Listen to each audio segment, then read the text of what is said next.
Hello guys, আসসালামু আলাইকুম। আশা করি সবাই ভালো আছেন। আমিও আপনাদের দোয়ায় ভালো আছি। এর আগের আমি 3টা টিউটোরিয়াল তৈরি করেছি। আশা করি 3টা টিউটোরিয়াল আপনারা দেখেছেন। যারা এখনও দেখেন নাই তারা অবশ্যই আমার ওই 3টা টিউটোরিয়াল দেখে বর্তমান টিউটোরিয়ালটা দেখার চেষ্টা করবেন। না হলে একটা সিকোয়েন্স আছে, সিকোয়েন্সটা নষ্ট হতে পারে। আর যারা এক্সপার্ট আছেন তাদের জন্য অ্যাকচুয়ালি এই টিউটোরিয়াল না, এই টিউটোরিয়ালটা শুধুমাত্র বিগিনারদের জন্য। আজকে আমরা শিখব ভিউ এবং ইউআরএল রাউটিং এবং একটা টেমপ্লেট আমরা তৈরি করে আমরা সেটাতে কিছু লিখে আমরা শো করব। তো সর্বপ্রথম আমরা আমাদের যে প্রজেক্টটা আছে এই প্রজেক্টটাকে আমরা সাবলাইম টেক্সটে অ্যাড করব। আমরা সাবলাইম টেক্সটটা ওপেন করি। তো সাবলাইম টেক্সট ওপেন করার পরে আমাদের প্রজেক্টটাকে সাবলাইম টেক্সটে পুরো প্রজেক্টটাকে নিয়ে আসার জন্য আমরা প্রজেক্টে ক্লিক করব এবং এখান থেকে অ্যাড ফোল্ডার টু প্রজেক্ট এই অপশনটাতে ক্লিক করব এবং আমাদের প্রজেক্ট ফাইলটা কোথায় আছে, ডেস্কটপে। সেখান থেকে প্রজেক্ট ডিরেক্টরি, এই প্রজেক্ট ডিরেক্টরিতে সিলেক্ট করে আমরা সিলেক্ট ফোল্ডারে ক্লিক করব। আমাদের প্রজেক্ট ডিরেক্টরি আমাদের এখানে লোড হয়ে গিয়েছে।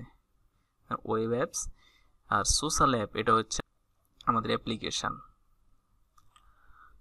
তো আমরা দেখব ভিউ, ইউআরএল রাউটিং এবং আমরা দেখব একটা টেমপ্লেট তৈরি করে আমরা টেমপ্লেটের মধ্যে আমরা কিছু লিখব এবং সেটা আমরা শো করব। তো প্রথমে আমি ভিউতে যাই। ভিউতে এখানে আমরা যাই লিখব সেটাই আমাদের শো করবে, টেমপ্লেটে শো করবে। তো আমি একটা ফাংশন ক্রিয়েট করে নিই।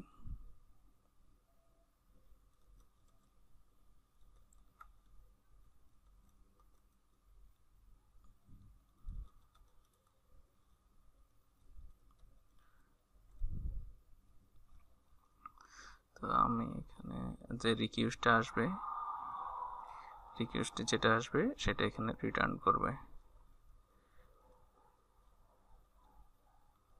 রিকোয়েস্ট প্যারামিটারে রিকোয়েস্টে যেটা আসবে সেটা রেন্ডার দিয়ে রিটার্ন করবে।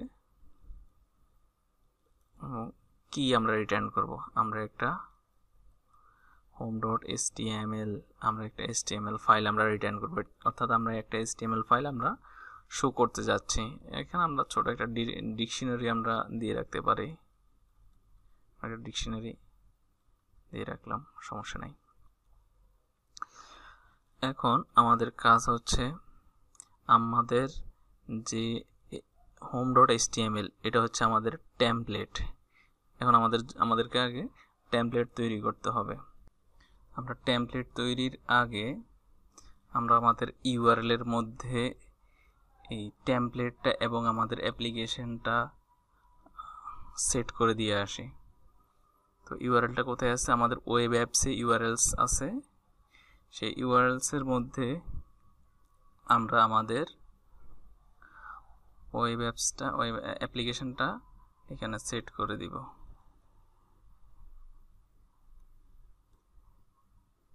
একটা লিস্ট, ইউআরএল প্যাটার্ন, এটা একটা লিস্ট। এখানে ইউআরএলগুলোর লিস্ট থাকবে। তো এটা অ্যাড করার সময় যে কাজটা করতে হবে, ইউআরএল এরপরে এখানে একটা রেগুলার এক্সপ্রেশন আর দিয়ে কাজ হবে। আমাদের এটা হচ্ছে আমরা জাস্ট ফাঁকা রাখি, ডলার সাইন দিয়ে রাখছি। অর্থাৎ আমরা এখানে ডলার সাইন দিয়ে আমরা বুঝাইছি আমাদের মূল ইউআরএল যেটা হবে সেই মূল ইউআরএলে প্রবেশ করার সাথে সাথে আমাদের টেমপ্লেটটা শো করবে। আর আমরা যদি স্ল্যাশ দিয়ে হোম লিখি তাহলে আমাদের মূল ইউআরএল এর পরে আমরা একটা স্ল্যাশ দিয়ে হোম লিখলে আমাদের টেমপ্লেটটা শো করবে। যদি আমরা হোম না দিই তাহলে যে আমাদের মেন সার্ভারটা আছে, মেন সার্ভারের লিঙ্কটা প্রবেশ করানোর সাথে সাথে আমাদের টেমপ্লেটটা দেখাবে। আমাদের টেমপ্লেটটা আছে সোশ্যাল অ্যাপ। সোশ্যাল অ্যাপের মধ্যে আমাদের ভিউজের ভিতরে আমরা ফাংশনটা লিখেছিলাম ভিউজ, এবং আমাদের ফাংশনটার নাম ছিল হোম। যে আমাদের ফাংশনটার নাম ছিল হোম হোম ফাংশনটা আমরা এখানে সেট করে দিতে হবে। তো আমরা সেট করে দিলাম, ওকে। এবং আমরা এই ইউআরএলসটার একটা নাম দিয়ে দিব, নেম ইকুয়ালটা আমরা হোম দিয়ে দিলাম, যাতে পরবর্তীতে আমরা একে HTML ফাইল থেকে আমরা ডাক দিতে পারি হোম নামে, অর্থাৎ কল করলে যাতে এটা কাজ করে সেজন্য আমরা একটা নাম দিয়ে দিলাম। তো এখন আমাদেরকে আমাদের যে অ্যাপটা আছে এই অ্যাপটা তো আমরা আমাদের সেটিংয়ে এই অ্যাপটা আমাদেরকে ইনস্টল করতে হবে। তো সেটিংয়ে আসার পরে কিছু নিচে আপনারা দেখবেন ইনস্টল অ্যাপ নামের একটা টাপল আছে। এই টাপলের মধ্যে আপনারা অ্যাপসটা ইনস্টল করবেন। তো আমাদের অ্যাপসের নাম হচ্ছে social app, SOCIAL social app. আমাদের অ্যাপের নাম সোশ্যাল অ্যাপ। এই টাপলের ভিতরে সোশ্যাল অ্যাপটা এইভাবে লিখে দিবেন এবং একটা কমা দিয়ে শেষ করে দিবেন। এখন হচ্ছে আমাদের মূল টেমপ্লেটের পালা। আমাদের মূল টেমপ্লেট আমরা ক্রিয়েট করতে হবে। তো আমরা টেমপ্লেট আমরা আগে ক্রিয়েট করে নিই। আমরা টেমপ্লেটটা আমরা সোশ্যাল অ্যাপের ভিতরেও ক্রিয়েট করতে পারি, তাতে কোনো প্রবলেম নাই। কিন্তু আমি চিন্তা করতেছি যে আমাদের মূল ডিরেক্টরি যেটা, অর্থাৎ আমাদের বেস ডিরেক্টরি, আমাদের এখানে বেস ডিরেক্টরি হচ্ছে ওয়েব অ্যাপস। আমরা আমাদের টেমপ্লেটটা ওয়েব অ্যাপসের ভিতরে রাখবো, অর্থাৎ আমাদের বেস ডিরেক্টরির ভিতরে রাখবো। এখানে বেস ডিরেক্টরি যাবেন, নিউ ফোল্ডারে ক্লিক করবেন, রাইট বাটন ক্লিক করে নিউ ফোল্ডারে ক্লিক করবেন। তখন এরকম একটা বক্স আসবে, সেখানে আপনার ডিরেক্টরির যে ডিরেক্টরি টেমপ্লেটের যা নাম দিতে চান তাই এখানে লিখবেন। আমি লিখলাম টেমপ্লেটস এবং এন্টার দিবেন। তাহলে টেমপ্লেট নামের একটা ফোল্ডার ক্রিয়েট হয়েছে এবং এখানে একটা HTML ফাইল রাখেন। আমি একটা HTML ফাইল ক্রিয়েট করতেছি, যেহেতু আমাদের ফাইলটার নাম ছিল home.html। আমি home.html আমি জাস্ট লিখলাম হ্যালো জেঙ্গো, জাস্ট আমাদের হ্যালো জেঙ্গো এই জিনিসটা শো করবে। তো এই কাজটার জন্য আমাদেরকে সেটিংয়ের টেমপ্লেটটা দেখিয়ে দিতে হবে। এখন টেমপ্লেটটা সেট করার জন্য আমরা সেটিংয়ে আসতে হবে, settings.py, যেখানে আমরা সোশ্যাল অ্যাপ ইনস্টল করেছি। একটু নিচে আসলে আমরা দেখতে পাবো টেমপ্লেটস। তো টেমপ্লেটসের মধ্যে আমাদের টেমপ্লেট ডিরেক্টরিটা কোথায় আছে আমরা সেটা দেখিয়ে দেব। এখানে DIRS নামের ডিকশনারির সেখানে একটা লিস্ট আছে। ওই লিস্টের মধ্যে আমরা আমাদের বেস ডিরেক্টরিতে যে টেমপ্লেটটা তৈরি করেছি সেই টেমপ্লেট ফোল্ডারের লিঙ্কটা আমরা এখানে দিয়ে দিব। তো টেমপ্লেট ফোল্ডারের লিঙ্কটা দেওয়ার জন্য যে কাজটা করতে হবে, যা লিখতে হবে সেটা হচ্ছে এরকম। এখানে আপনারা একটু নিচে আসলে দেখবেন ডাটাবেজে লেখা আছে OS path join base directory, এই যে বেস ডিরেক্টরি, এবং এখানে আছে আমাদের DB SQLite 3। এই যে আমাদের DB SQLite 3 এটা আমাদের এই বেস ডিরেক্টরিতে আছে। তো আমরা কপি করতে পারি। আমরা এটা কপি করলাম, পুরোটা কপি করে আমরা টেমপ্লেট ডিরেক্টরিতে এখানে আমরা রেখে দিই। এবং আমরা এই যে DB SQLite এটা হচ্ছে একটা ফাইল, আমরা আমাদের টেমপ্লেটটা ফোল্ডারটাকে আমরা এভাবে লিখব TEMPLATES টেমপ্লেট, এবং সর্বশেষ আমরা সেভ দেব। সেভ দেওয়ার পরে আমাদের মোটামুটি কাজ শেষ। এখন আমরা আমাদের যে টেমপ্লেটটা ক্রিয়েট করেছি এই টেমপ্লেটটা আমরা শো করার পালা। সো এখন আমরা আমাদের পাওয়ারশেলটা ওপেন করব। পাওয়ারশেলটা ওপেন করার পরে এখান থেকে আমরা আমাদের প্রজেক্ট ডিরেক্টরিতে যাব, cd ds ডেস্কটপ।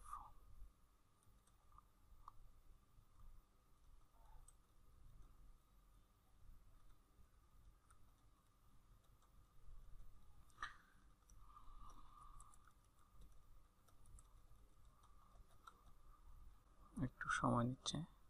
হ্যাঁ, আমাদের প্রজেক্টটা রান হয়েছে, সাকসেসফুলি রান হয়েছে। আমরা লিঙ্কটা কপি করি, লিঙ্কটা এখানে পেস্ট করি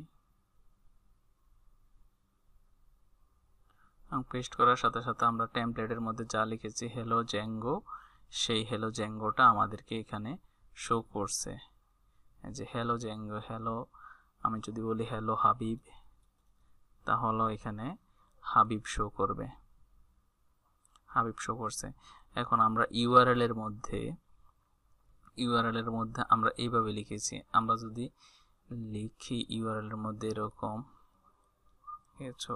হোম এরকম লিখি, তাহলে আমাদেরকে এখানে হোম লিখতে হবে। তখন আর আমাদের এটা কাজ করছে না, আমাদের সম্ভবত প্রজেক্টটা আবার করছে।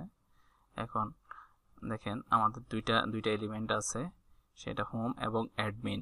তাহলে আমরা এখানে হোম দিলে তখন আমাদেরকে বলবে যে হ্যালো হাবিব, কারণ আমি ইউআরএল এর মধ্যে আমি বলে দিয়েছি যে আমাকে এইভাবে লিখতে হবে। এখানে আপনি যদি আপনার নাম দেন, তাহলে আপনার নাম লেখার পর, অর্থাৎ আপনার সার্ভারটা লেখার পরে, অর্থাৎ লোকাল হোস্টের সার্ভারটা লেখার পরে আপনি যে নামটা এখানে দিবেন, সেই নামটাই আপনাকে এখানে ব্যবহার করতে হবে।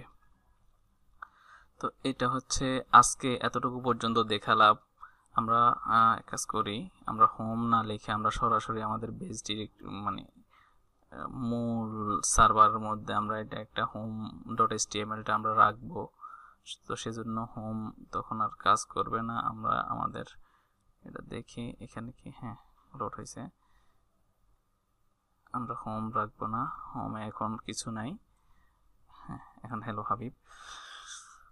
তো আমাদের প্রজেক্টটা সাকসেসফুলি হয়েছে। তো আমি এর মধ্যে আপনাদেরকে আরও একটা ইনফরমেশান দিতে চাই। আমি পার্সোনালি জ্যাঙ্গো ডকুমেন্টেশন দেখি এবং কিছু টিউটোরিয়াল দেখি, যেমন ট্রাই জ্যাঙ্গো 1.8, এটা হচ্ছে কোড ফর কোডিং এন্টারপ্রেনিয়ার্স। এই ওনার টিউটোরিয়ালগুলো আমি দেখি এবং বাকি রবার্টসের টিউটোরিয়ালগুলো দেখি আমি। এবং তার সাথে সাথে আমাদের বাংলাদেশের খুবই জনপ্রিয় এক বড় ভাই পাইথন বাংলাদেশে উনি আছেন, আমাদের হারুন ভাইয়ের একটা ছোট্ট ব্লগ আছে, যে ব্লগের মধ্যে উনি অনেক অনেক দূর এগিয়ে গিয়েছেন এবং অনেক টিউটোরিয়াল উনি লিখে রাখছেন। তো আমি ওই টিউটোরিয়ালগুলো ফলো করি, কারণ ইংলিশে অনেক কিছু আমার মিস্টেক হতে পারে। তখন সত্যিকার অর্থে আমি হারুন ভাইয়ের টিউটোরিয়ালগুলো দেখে, ইংলিশের টিউটোরিয়ালগুলো দেখার পরে, হারুন ভাইয়ের টিউটোরিয়াল দেখার পরে একটা ওই দুইটাই মার্জ করে খুব সুন্দরভাবে বুঝতে পারি। তো হারুন ভাইয়ের টিউটোরিয়ালগুলোও কিন্তু খুবই উপকারী। আপনারা চাইলে হারুন ভাইয়ের টিউটোরিয়ালগুলো পড়তে পারেন। আর যারা অলস ব্যক্তি তাদের জন্য তো কথাই নাই, আমার টিউটোরিয়াল আছে। আর যারা একটু কঠোর পরিশ্রম করতে চান তারা জ্যাঙ্গোর ডকুমেন্টেশন আছে, ডকুমেন্টেশনটা পড়তে পারেন। জ্যাঙ্গোর ডকুমেন্টেশনটা পড়লে আমি মনে করি আর কারো কাছে যাওয়া লাগবে না, সব কিছু এখানেই আছে, কারণ সব কিছু এখান থেকেই তৈরি হয়েছে। তো সবাইকে ধন্যবাদ জানাচ্ছি টিউটোরিয়ালটা দেখার জন্য ধৈর্য সহকারে। আর আরেকটা কথা বলবো, সেটা হচ্ছে আমার টিউটোরিয়ালটা যদি ভালো লেগে থাকে এবং আপনাদের কোনো উপকারে লেগে থাকে, তাহলে অবশ্যই আপনার ফেসবুক বা টুইটারে শেয়ার করতে বলবেন না, কারণ আপনার যেরকম উপকার হচ্ছে আরেক ভাইয়ের হতে পারে উপকার হতে পারে। এবং ভালো লেগে থাকলে অবশ্যই আমার টিউটোরিয়ালে লাইক দিবেন। আর আরেকটা কথা হচ্ছে, টিউটোরিয়ালে লাইক তো দিবেন এবং আমার চ্যানেলটাতে সাবস্ক্রাইব করে রাখবেন, যাতে পরবর্তী টিউটোরিয়াল আমি আপলোড করার সাথে সাথে আপনার কাছে নোটিফিকেশন চলে যায়। এবং সেজন্য ইউটিউবে যাবেন, এক্সপ্রেস হাবিব লিখে সার্চ বক্সে গিয়ে এক্সপ্রেস হাবিব লিখে সার্চ দিবেন এবং সার্চ দেওয়ার পর আমার চ্যানেলটা পাবেন। চ্যানেলটাতে ঢুকে সাবস্ক্রাইব বাটনে ক্লিক করবেন আর সেখানে থাকা বেল আইকন বাটনে ক্লিক করবেন এবং send me all notification for this channel, এই বাটনটাতে টিক চিহ্ন দিয়ে দিবেন এবং সেভে ক্লিক করবেন। তাহলে কি হবে, আমি যখনই ভিডিও টিউটোরিয়াল আপলোড করব তখনই আপনার কাছে একটা নোটিফিকেশান চলে যাবে এবং সাথে সাথে আপনি টিউটোরিয়ালটা দেখতে পাবেন। সো ধন্যবাদ সবাইকে এতক্ষণ পর্যন্ত আমার সাথে থাকার জন্য। সবাই ভালো থাকবেন, সুস্থ থাকবেন। দেখা হবে পরের টিউটোরিয়ালে। আল্লাহ হাফেজ।